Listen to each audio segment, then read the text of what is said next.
사실 그 야디지 북 중에 특히 이제 그린에 대한 그 제한, 그린을 너무 자세하게 이렇게 그 설명하는 야디지 북을 사용할 수 없도록 이렇게 바꾸어 놓았는데요. 그린에서 벌어지는 이 자세한 기록을 가지고 이 공략하는 것, 뭐가 그렇게 크게 문제가 된다고 보았는지 잘 이해하기 힘든 점도 있어요. 어떤 그 배경이 있을까요? 그 제한이 있기 전에 선수들의 야디지 북을 보게 되면 거의 한 3m 단위로 화살표와 화살표 굵기가 많이 표시가 됐었어요.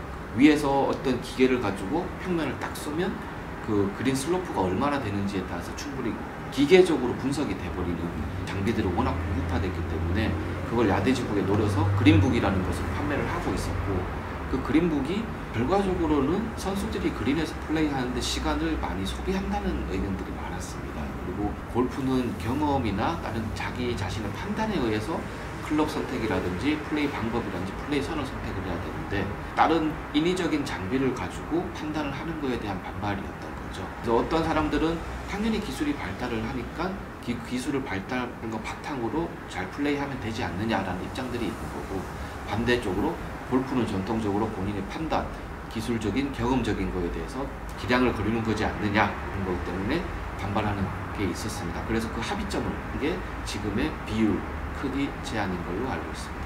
이 후방선 구제구역의 변화는 어떤 내용인지 좀 자세히 소개를 좀 해주시죠. 네, 원래 후방선 구제를 받는 경우가 몇 가지가 있을 수 있는데, 첫 번째는 페널티 구역에서 후방선 구제가 발생을 할 수 있고요. 그 다음에 이제 벙커에서 언플레이어블을 부르다든지 했을 때 뒤로 후방선 구제를 받을 수 있는 경우가 나오게 되는데, 후방선은 원래 구제라는 개념 자체는 볼이 있는 곳에서부터 다른 곳에서 플레이할 수 있게 해줄게, 그랬을 경우에 대전제는 홀에 가깝지 않아야 됩니다. 원래 있던 곳에서. 지금 후방선 구제라는 것은 이미 홀부터 뒤로 멀리 와 있었고, 그걸 볼을 드롭하는 데 있어서 드롭한 다음에 홀보다 조금 가까워진다 하더라도 원래 있던 볼보다는 먼 곳이니까 상관없다라는 게 반영이 돼서 로컬룰 E12에서 반영이 되고 있었거든요. 근데 이제 그게 본래 규칙으로 들어오게 되면서 후방선 구제를 했을 때 클럽 길이 이내에 좀 더 앞으로 간다 하더라도 그건 그대로 인플레이를 하라라는 게 규칙으로 반영이 됐습니다.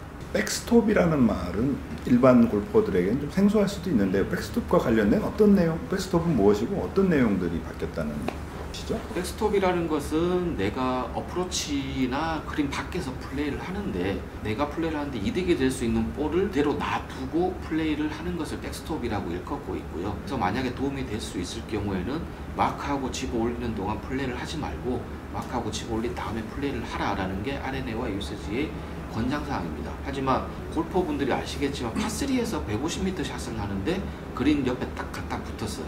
홀 옆에 딱 갖다 붙었는데 그거는 마크하는 동안 기다릴 수가 없는 게 실제 실정이잖아요. 그러다 보니까 그거는 그냥 플레이를 하고 20m는 또 안 되고, 이런 기준을 잡을 수가 없습니다. 그래서 R&A와 USG는 기준을 잡은 게, 만약에 내가 플레이하는데 도움이 될 수 있도록 둘이 합의가 이루어진다면 그걸 백스톱의 위반으로 규정을 하고 있고요. 그래서 그 도움이 되는 걸 그대로 둘이 마크하지 말고 놔둬줘, 나한테 도움이 될 것 같아, 그래 나한테 도움이 되니까 내가 마크하고 그냥 놔둘게 라고 합의하지 않는 이상은 사실 페널티 주는 게 어렵다는 게 R&A USG 입장입니다.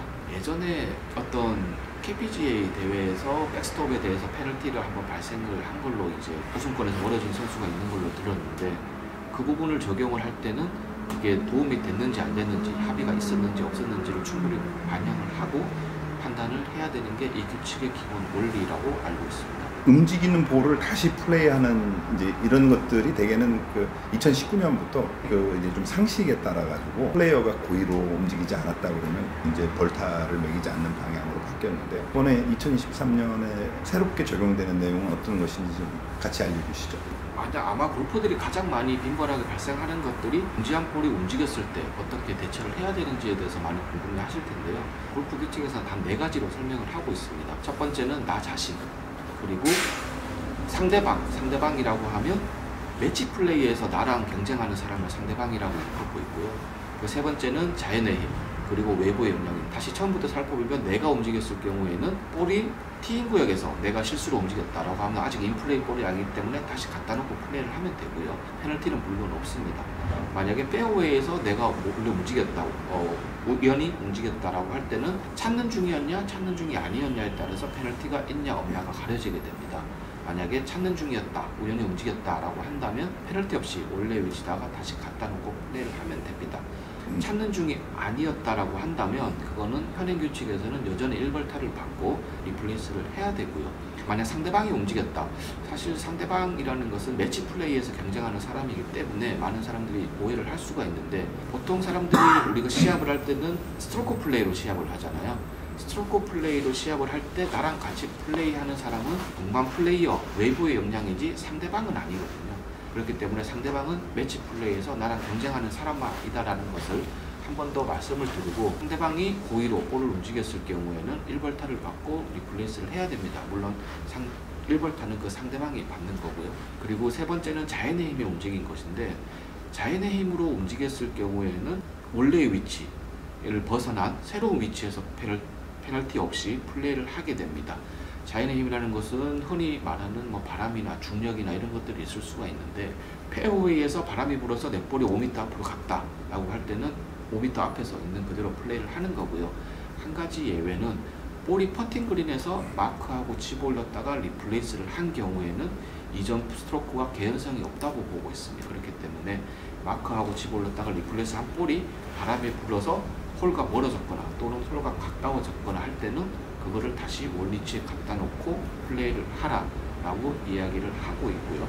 그리고 마지막으로 외부의 역량, 앞서 말씀드린 세 가지를 제외한 모든 것들을 외부의 역량인데, 이는 페널티 없이 다시 갖다 놓는다는 개념을 적용하고 있고, 단 이때 만약에 본인의 볼을 찾지 못하거나 다른 외부의 역량이 움직인 걸 알고 있거나 사실상 확실한 경우에만 적용이 됩니다. 많이 질문 들은 것 중에 하나가 내 볼이 페어웨이로 한중간으로 갔는데 가니까 볼이 없어요. 그랬을 경우에는 누가 외부 역량이 가져갔나? 누가 다른 사람이 가져갔나? 새가 물어갔나? 라고 의심을 여지는 있지만 확신을 할 수가 없을 겁니다. 볼을 찾지 못하면 다시 돌아가서 플레이를 해야 되는 게 규칙의 상식이고요. 근데 새가 물어가는 걸 봤다거나 다른 옆홀에서 플레이하는 사람이 볼을 집어서 가는 걸 봤다거나 할 때는 그 볼을 찾지 못할 때 다른 볼을 다시 그 위치에 갖다 놓고 페널티 없이 플레이할 수 있습니다.